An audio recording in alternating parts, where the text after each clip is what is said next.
જે પત્ર છે અને એના અગાઉના જે બે છે 12મા મહિનાનો જેને અન્ય છે એ પરિપત્ર રદ કરવામાં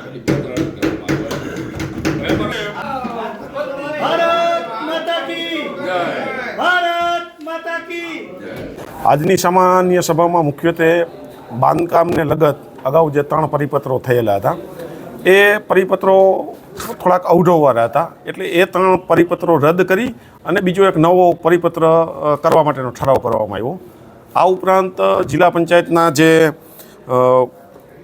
સ્વભંડોળના કામો હતા એમાં એક 45 લાખ રૂપિયાના કામને સૈદ્ધાંતિક મંજૂરી આપવામાં આવી અને બીજા 5 કરોડ રૂપિયાના જે કામો છે એને વહીવટી મંજૂરી આપવા માટેનો ઠરાવ થયા। અગાઉ પણ ઠરાવ હતા, કે ઠરાવ હતા, નવો ઠરાવ શું કરવામાં સૌથી પહેલાં જે ઠરાવ હતો એ ઠરાવની અંદર પહેલાં મોરબીની આજુબાજુના જે 18 ગામડાઓ હતા એના બાંધકામની મંજૂરી માટેના હતા। ત્યાર પછીનો બીજો જે ઠરાવ છે એ 42 ગામડાના બાંધકામ માટેનો હતો। પહેલાં જે હતો એ 42 ગામડાઓ માટેનો હતો, પછી જે હતો એ 18 ગામડાઓ માટેનો હતો। એટલે એ 18 ગામડાઓમાંથી ને ઘણા બધા ગામડાઓ મહાનગરપાલિકા થતાં તેમાં ભળી ગયા છે, એટલે એ અનુસંધાને આ ઠરાવો હતા। હવે નવો ઠરાવ ખાસ કરીને ધારાસભ્ય એમાં ટકોર કરી કે નવો ઠરાવ કરો એમાં શું નોંધ શું રાખવાની સરપંચો માટે? ધારાસભ્યશ્રીની ટકોર એ હતી કે જે બાંધકામની મંજૂરી આપે એમાં જો કોઈ સરપંચો ગેરરીતિ કરતા હોય તો એની ઉપર તંત્ર જ પગલાં લે એ પ્રકારની નોંધ રાખવી। આજની સામાન્ય સભામાં મોરબી જિલ્લાની અંદર ગ્રામ્ય વિસ્તારમાં બાંધકામને વિનિયમિત કરવા માટે જે વિસંગતતાઓ પ્રવર્તતી હતી એ સંદર્ભે અગાઉ ક્રમાનુસાર 1.5 વર્ષના ગાળામાં 3 પરિપત્રિત સૂચનાઓ આપવામાં આવેલી સંબંધિતોને। એ સંદર્ભે મોરબી જિલ્લામાં લોકપ્રતિનિધિઓની એવી લાગણી અને માગણી હતી કે જે કાર્યવાહી અમલમાં આવી છે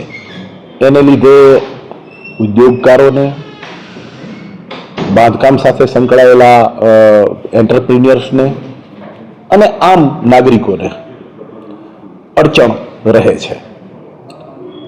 અને એ સંદર્ભે લોકપ્રતિનિધિઓની વારંવાર રજૂઆત પણ હતી। આજની આ સામાન્ય સભામાં મોરબી જિલ્લા પંચાયતની સન્માનીય સામાન્ય સભાએ કે જેમાં પ્રત્યેક પ્રમુખ, ઉપપ્રમુખથી લઈને પ્રત્યેક સદસ્યશ્રીઓ ઉપસ્થિત હોય છે, તેઓએ પૂરતી ચર્ચા વિચારણાને અંતે અગાઉ મોરબી જિલ્લાની અંદર બાંધકામ પરત્વે જે ઉપરાઉપરી 3 સૂચનાઓ 1.5 વર્ષના ગાળામાં પરિપત્રિત કરવામાં આવી હતી એને રદ કરી છે અને જ્યારે સામાન્ય સભાએ એને રદ કરી છે ત્યારે હવે રાજ્ય સરકારના ગ્રામ્ય વિસ્તારની અંદર બાંધકામ પરત્વેના જે નીતિ નિયમો છે એને સુસંગત રહીને